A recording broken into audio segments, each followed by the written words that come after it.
Hi there. This is a video for chapter two. And in chapter two, we have a bunch of learning objectives. The major ones are to explain the visual characteristics of what we call a normal distribution of data. We're going to distinguish between and create and use different types of graphs. The first we're going to be talking about are these types of graphs that are distinguished into or categorized by frequency distributions, relative frequency distributions, and cumulative frequency distributions. Uh, just knowing that relative frequency and cumulative frequency is different than just frequency is what we're trying to get at there. The next learning objective would be to describe what we mean by center, variation, shape, and outlier. So distributions are going to be kind of, described, and we're going to describe them using these four words. Every distribution, someone says, what's the distribution? You're going to say, oh, the center is this, the variation is this, the shape is this, the outlier is this, right? So you're going to be using those four words to describe a distribution of data. And then we're going to have a whole bunch of different types of graphs that we're going to try to both create and use: histogram, dot plots, stem plots, time series, Pareto, pie charts, frequency polygons, and scatter plots. And finally, we're going to describe what a correlation coefficient is and its meaning in a scatter plot, that last type of graph that we have in that long list. Okay. Oh, I did notice here that I think we're doing up to 2-4. So just keep it between you and I. This is really 2-1 through 2-4. But I do make mistakes. I'm just proving it here for you, so there's no illusion that there's any attempt at perfection going on here. I mean, I guess I'm attempting not to make mistakes, but it's not going to happen very often that it's error free. So I'll see if I can find them. If you find a mistake, just let me know, and I'll do my best to correct it. All right. So the first of these learning objectives, I know I keep scrolling back and forth, but explain the visual characteristics. That first one there, we're going to start doing here. Explain the visual characteristics of a normal distribution of data. Okay, so let me zoom in a little bit for this little picture I have here. This is a type of histogram, by the way. You'll hear that word very often in this class. And so what's going on here is on the horizontal, we have different categories. So 10 to 20, 20 to 30, 30 to 40. So suppose you're doing some sort of a study, you're at a mall or something, and you're asking people how much cash do they take with them to the mall. So the first category here, 10 to 20, the height of that, you can see the vertical axis, 10, 20, 30. This is the number of people that fit into that category. So the number of people that have between $10 and $20 of cash is definitely less than 10. Maybe it's a little bit less than five. If you take half of 10, it's right around here somewhere.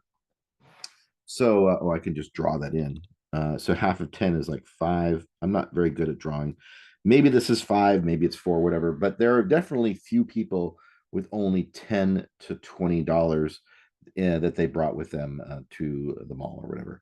Whereas if you see some of the data in the middle, like 60 to 70, 60 to 70, which is this range right here, that has above 60 people. So more than 60 people have that amount of money.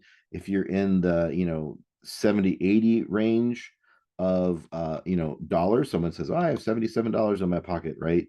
They are amongst the majority, or at least not the majority, but the most number of people. There's like more than 70 people, it looks like, who brought between 70 and $80.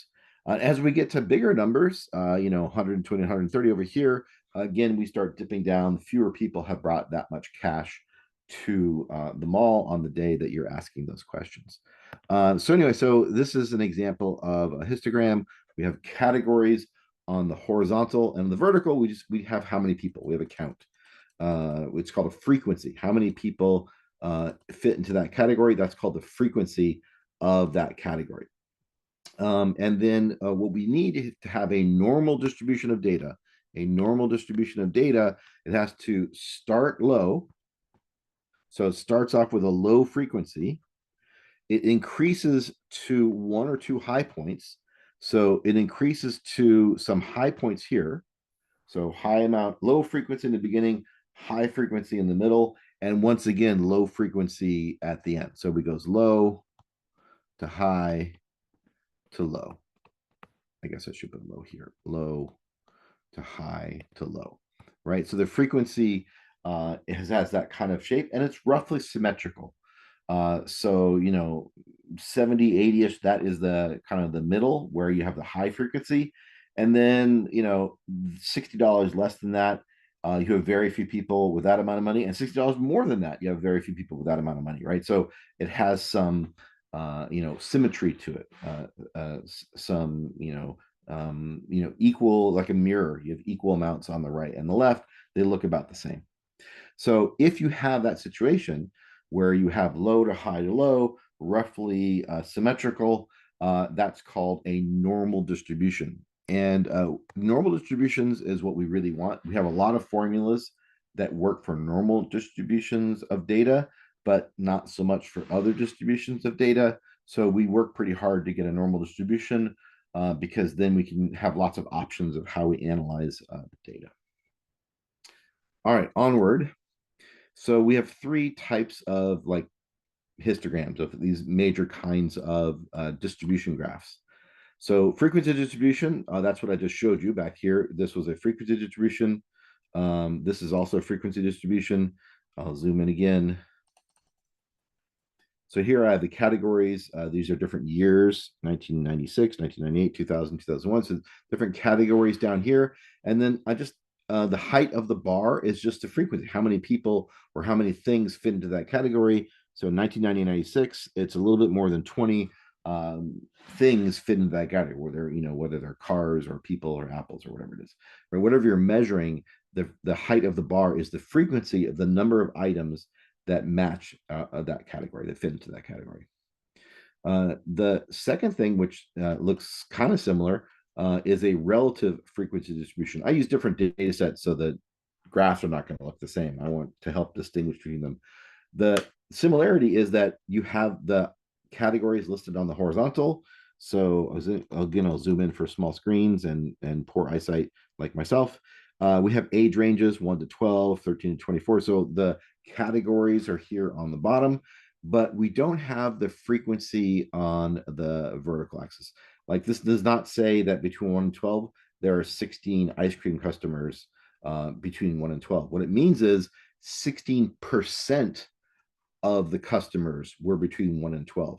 So the vertical axis is measuring the percentage, which is what math people call the relative frequency, relative to the total number of people, what percentage were in each category, right? The percentage of 73 to 84-year-olds, that percentage, if we draw over here, it's maybe 7% or something like that. The vertical axis is measuring the percentage of the people that match each of those categories. Subjects, I guess. It won't always be people, it could be other objects. So the percentage of the subjects that match each category. Okay, lastly, we have a cumulative frequency distribution. So I'll zoom in for this one as well. So it's just make it easier to see and talk about. So I'm not sure how much I can zoom in here. Oh, that's pretty good. So here we have minutes of exercise on the horizontal axis, and we have what's called a cumulative frequency on the vertical axis. So we're no longer talking about percentages on the vertical axis. We're doing what's called a cumulative frequency. So what is that, you ask me? Well, I'm glad you asked. So let's look at the data. The number of people that exercise between 0 and 10 minutes is 10, right? So for the beginning, 10, we're going to put 10 right there. 10 people are going to be in the category of 0 to 10. How many people exercise between 10 and 20 minutes? The answer is 18.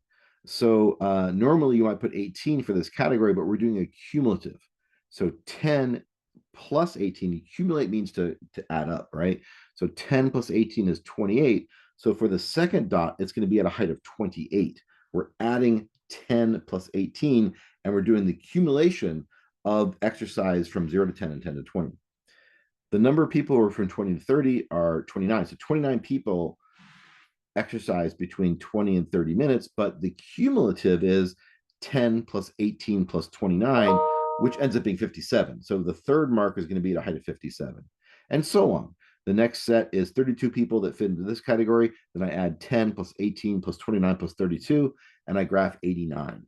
And so each time the graph's going up, because each time I'm adding in more people, right? So the graph of a cumulative frequency distribution always goes up. And we're looking at the accumulation of a data. It basically helps us see how fast the data is growing, right? If the data grows like really steep, we know that we're adding lots of people in very quickly. And if it goes very slowly, it tells us it's a very slow growth. So cumulative frequency distribution of our data. All right, so those are the three types of histograms or main graphs that we're trying to show you. Just a frequency distribution, a relative frequency distribution, and a cumulative frequency distribution. All right, next slide I have here. We are trying to make sure that you understand the vocabulary words center, variation, shape, and outlier for a distribution. There are lots of questions about what's the distribution or describe the distribution. Students have a hard time, like, what do we mean describe the distribution? So just kind of write this down and remember that when someone asks you what the distribution is or to describe the distribution, you're going to tell them four things. You're going to say, oh, the center's here, the variation is this is the shape, and this is the outlier, right? If there is any, there may not be an outlier, but if there is, you're going to say what it is, or you say there's no outliers. So what are these things you're telling people? Well, the center is kind of what it implies. It's the middle. It's sort of where the middle representative data point is going to be. Some examples of center is we take the average, add things up and divide by how many there were. Like the average test score would be sort of the middle test score. So the average, we actually don't use average in statistics. We use the word mean, MEAN. When the math person says mean, they mean what we normally would consider an arithmetic average, where you add up the five things, divide by five, that would be the average. The median is another type of center. The median is like the thing that divides the data in half. So exactly half of the data items are larger and half of the data items are smaller. So the median is just the middle if you divide everything into half higher and half lower. Fun fact here, if you have a normal distribution, the median and the mean will be the same, right? So that's one of the nice things about normal distribution is that both of those end up being the same value. All right, the second thing we're going to be talking about in terms of describing a distribution is the variation. The variation is how spread out the data. Is it all clumped in the middle or is it spread over a large range of values? That's called variation. So we're going to be using things like the range of data, the deviation of the data.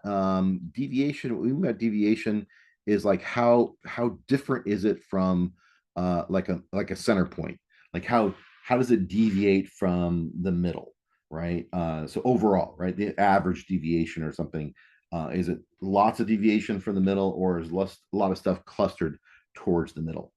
And you may have heard, prior to this class and other circumstances, things like quartiles, like the top quartile, second quartile. A lot of times people, like when they take a test, they want to know, like, are they in the top, 15% or 25%? Top 25% would be the top quartile, the top 25%. So those are different types of variation. Third thing is shape. Is the shape of the distribution, is the shape of the histogram or the graph that we have, is it symmetric? Is it skewed, or is it uniform? So we know what a symmetric example could be. Like a normal graph is symmetric. So you have the data, it's like these sort of categories that go like this. Usually we just kind of draw the overall shape, not the little bars. So this would be symmetric. It is possibly symmetric without having the low, high, low thing. For example, you could have data that goes up and then down like this and then back up. So again, this is like all the little like bars that you would see of a histogram where, the height of each one is going to tell us like the count or the relative frequency, whatever, of things in that category.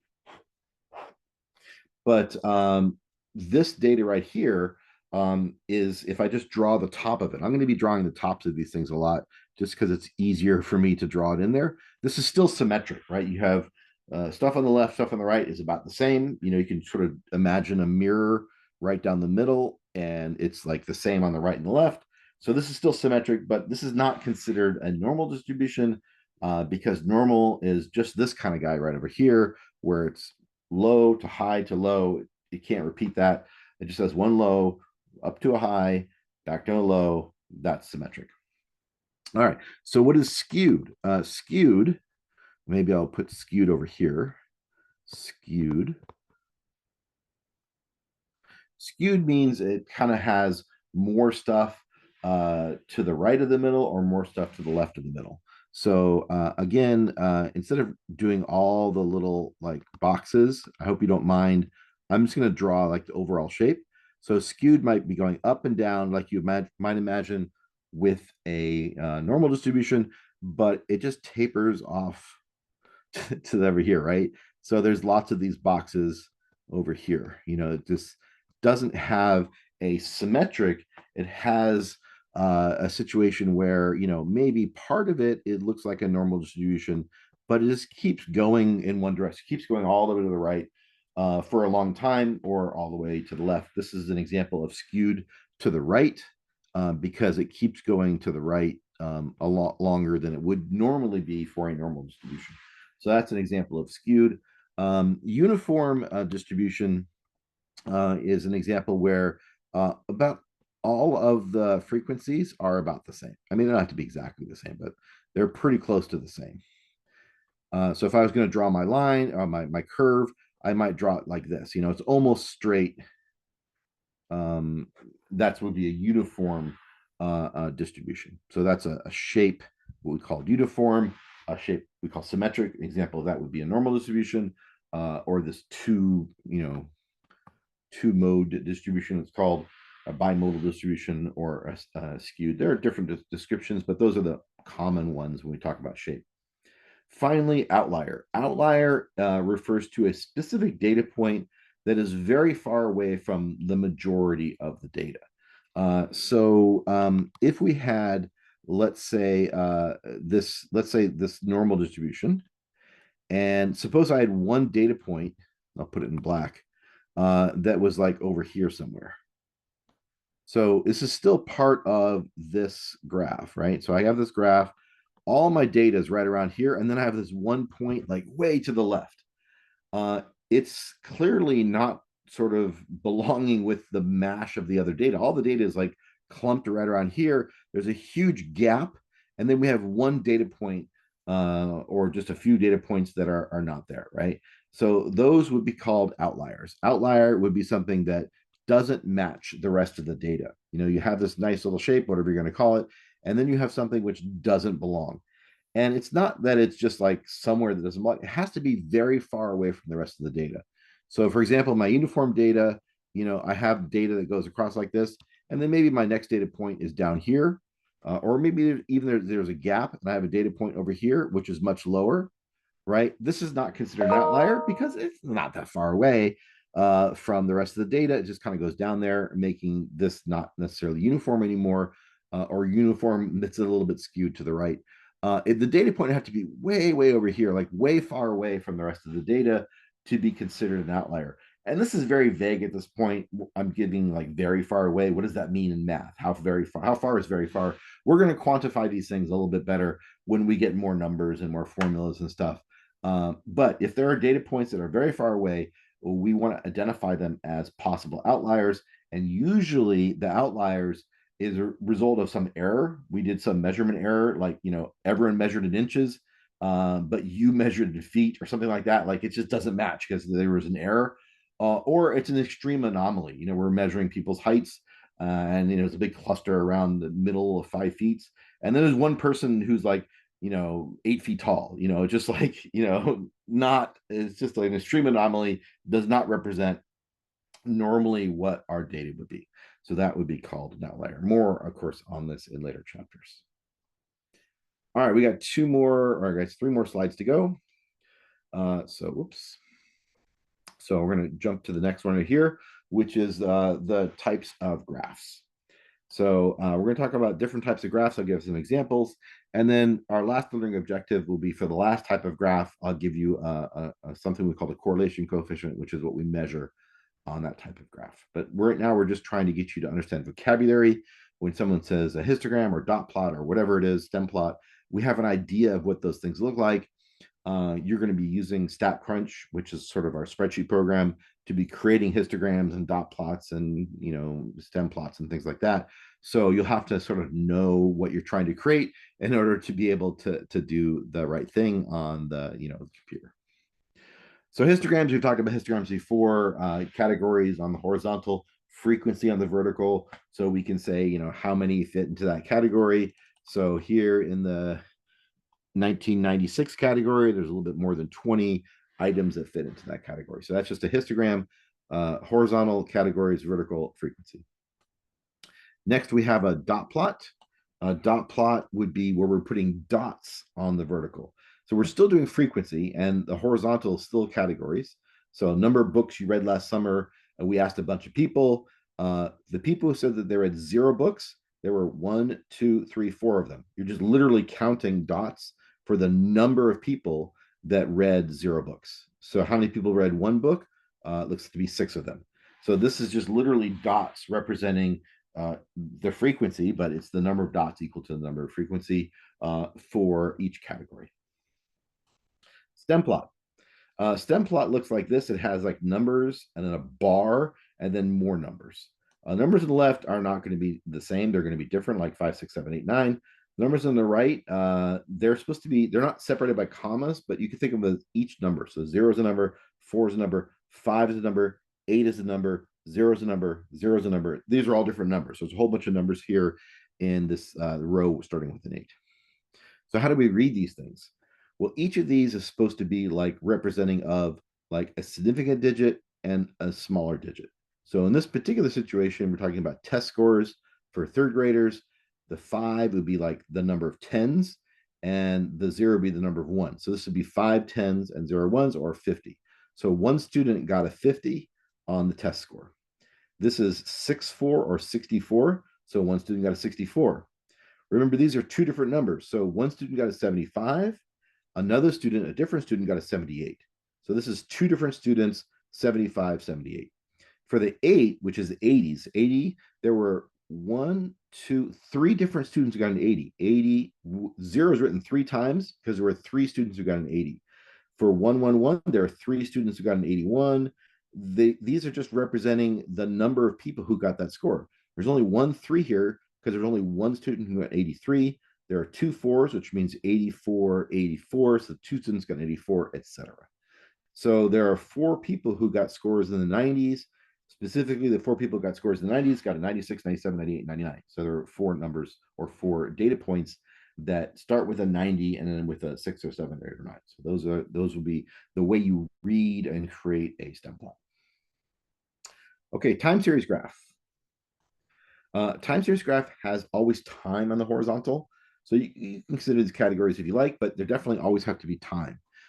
So for this particular one, we have birth rate per decade. So the 1950s, 1960s, stuff like that, right? I guess they have some data in between 1955. So they have data for every 5 years in this particular graph. The vertical axis measures frequency. Once again, it can measure relative frequency, but generally it measures frequency. And we use dots to show the frequency each time. So in 1950, the birth rate was right around 6 children per family. In 1960, it was sort of about 5.5 children per family.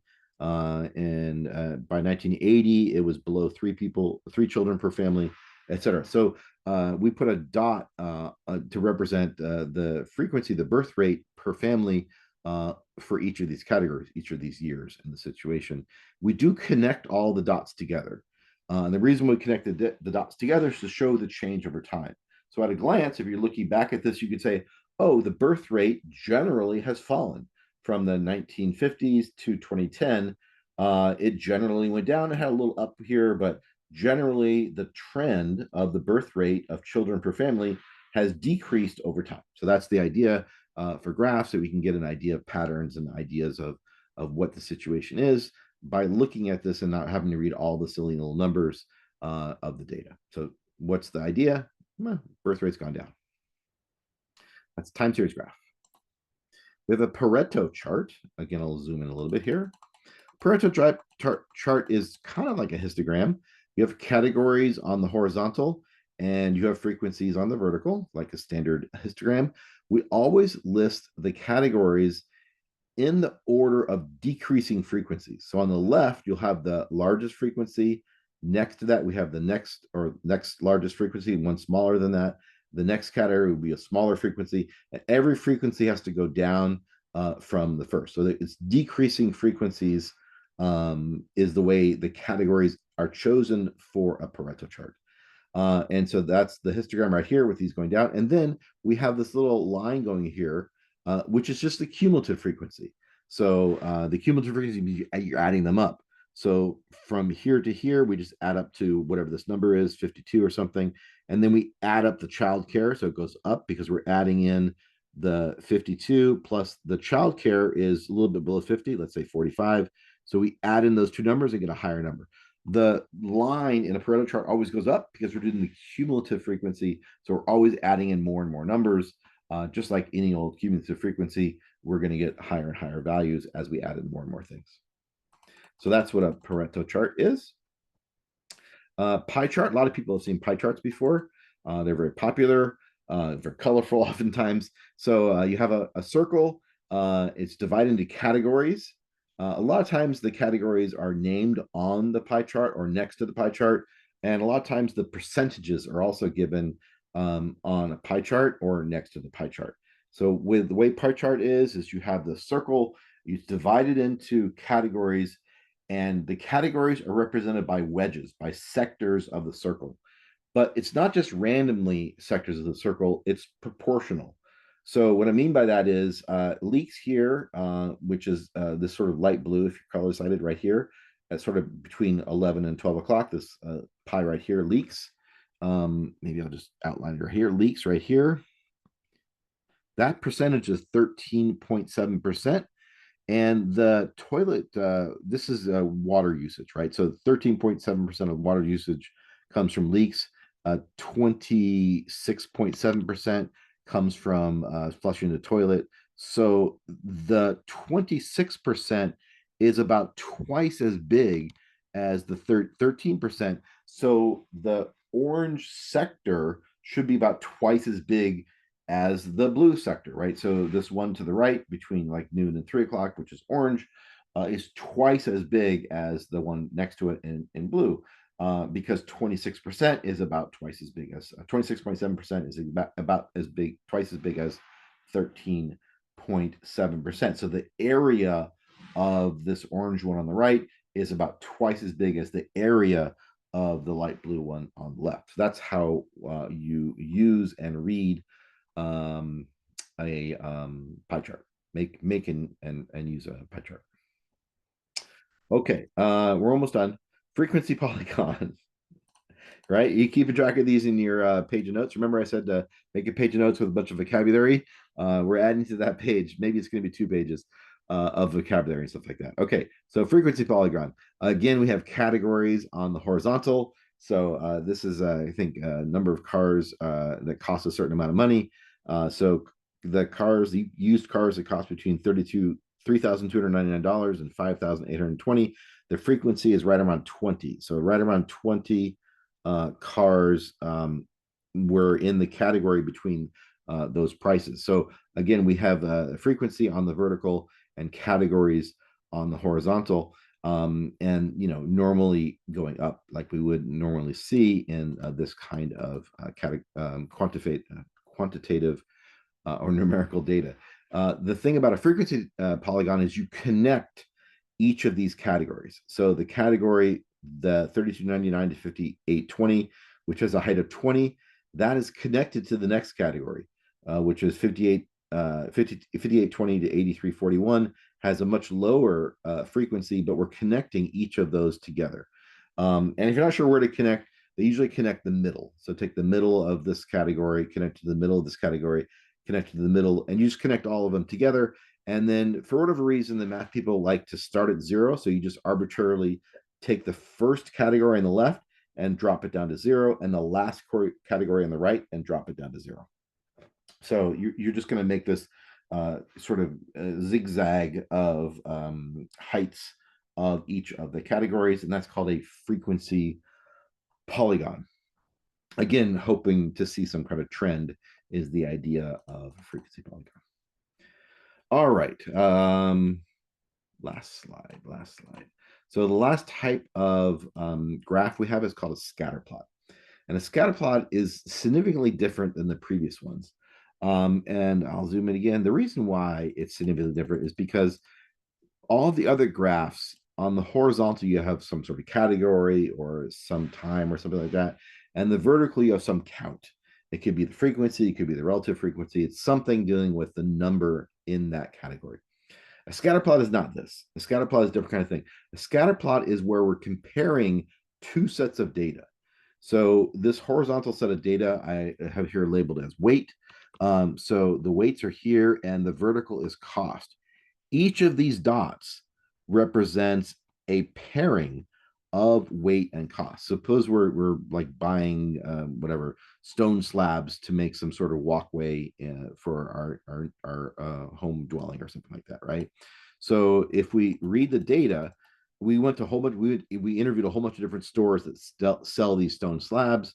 For this data point that I've circled here in green, it looks to be about 15 pounds. So if I buy 15 pounds of these stones, it's going to cost me about $40. Another place looks to be also around 15 pounds, but it costs only $22. Another place, if you buy 30 pounds, they're going to charge you $38. So each of these data points represents a pair of connected data, right? So if this weight, then this cost, right? And it's, different stores can do different pricings and stuff like that. And so it doesn't always follow an exact trend, right? This is kind of a cloud. I mean, I guess it's kind of an upward trend. So the more weight you have, the more cost, which kind of makes sense. But you're getting a cloud of data or scatter plot of data is what it's called. Getting a scatter plot of data. Again, we're trying to look for trends, but each dot represents two completely things that are always paired together. So each data point represents one of those pairs. If you took algebra before, this is kind of like an XY graph with X being one variable and Y being the other variable. Again, not the same as these other histograms and things like that we're showing. So those are the different kinds of graphs that we'll be seeing in chapter 2, and that we'll be, doing going forward in chapters 3 and 5 and stuff like that. Lastly, our last objective is to describe what a correlation coefficient is and its meaning in a scatter plot. Correlation coefficient is only used with a scatter plot. So we won't talk about this thing, correlation coefficient, unless we're using a scatter plot, right? So they pair up together. It is a major numerical descriptor for this type of graph, this scatter plot graph. So first thing you should always know is that R, the correlation coefficient, the letter R represents the correlation coefficient, is always a number between -1 and 1. So it's usually a decimal, 0.75, -1.2 or something like that, right? I mean, -0.12. Can't be bigger than 1, and it can't be more negative than -1. It has to be between -1 and +1, which means it's either some decimal or it's 1 or like 0 or something like that. So it's always one of these like decimal numbers. And then we have this, right now we have a general thing. It's going to get a little bit more numerical as we get more formulas. But if R is close to 1, 0.8 or 0.9 or something, a decimal that's close to 1, we say there is strong evidence that the data is linear with a positive slope. And the example I gave up here would be a R value, a correlation coefficient relatively close to 1, maybe a 0.8 or something like here. The data definitely has the trend of a straight line. It's not exactly a straight line. I'm not saying that. I'm just saying it's trending like if I drew a line like this, I know that's not the data, and it only hits like maybe a fourth of or a tenth of the data. I don't know, whatever. But the data all generally follows that trend, that pattern, right? And maybe you could draw a better line and have a better example. But we could probably agree, especially if you lean back a little bit, so things become a little bit more blurry. If you lean back a little bit, look at it in a distance, that red line kind of represents the cloud of dots. And the red line has a positive slope because it's going up. Things with a positive slope go up. Things with a negative slope go down. Okay, so if r is if r is close to +1, we say that there's strong evidence that the data looks linear with a positive slope. If the r value is close to 0, we say that there's little or no evidence that the data is linear. A classic example of r is equal to 0 or close to 0 would be a data that's just kind of randomly spaced out, right? It's just got no pattern. It's just kind of randomly spaced out. There's no line that represents this random cloud of data. It just seems to be all spread out, and no patterns that are obvious. And finally, if r is close to -1, well, the -1 thing is just like the one thing.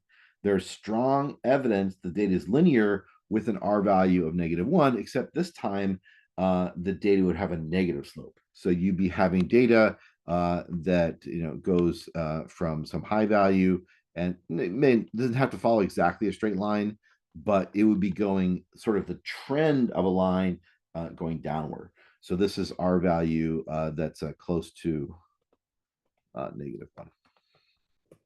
So they're going to ask you a little bit about correlation coefficient and give you an estimate. Does this kind of give you vibes of an r value close to 1 or close to 0 or close to -1? And if you have this idea of what the r value is measuring, hopefully you'll be able to get those questions correct. All right, well, that's the end of my little presentation here. Once again, this was chapter 2 video, and our main objective here for this lesson was to explain the characteristics of a normal distribution of data, visual characteristics, to distinguish between and create and use frequency distribution, relative frequency distribution, cumulative frequency distribution, so you know what those kind of histograms and graphs look like. We need to be able to describe what the center is, what the variation is, what the shape is, and what the outlier is for distribution. Right now, we're just describing them in words. We will get numbers and formulas as we go on, but in the beginning, we're just trying to understand the ideas without having to get wrapped up in all the formulas. We have to be able to create and use a whole bunch of different types of graphs, specifically histograms, dot plots, stem plots, time series graphs, Pareto charts, pie charts, frequency polygons, and scatter plots. And for the last one, for a scatter plot, we should be able to describe what a correlation coefficient is and its meaning in a scatter plot. Hopefully this was a useful presentation video for you to watch, and I do hope that you reach out and ask me questions or ask for more examples or what if scenarios. If anything I can help you with, please let me know. All right, well, hopefully you enjoy your day, and I'll see you perhaps in the next video.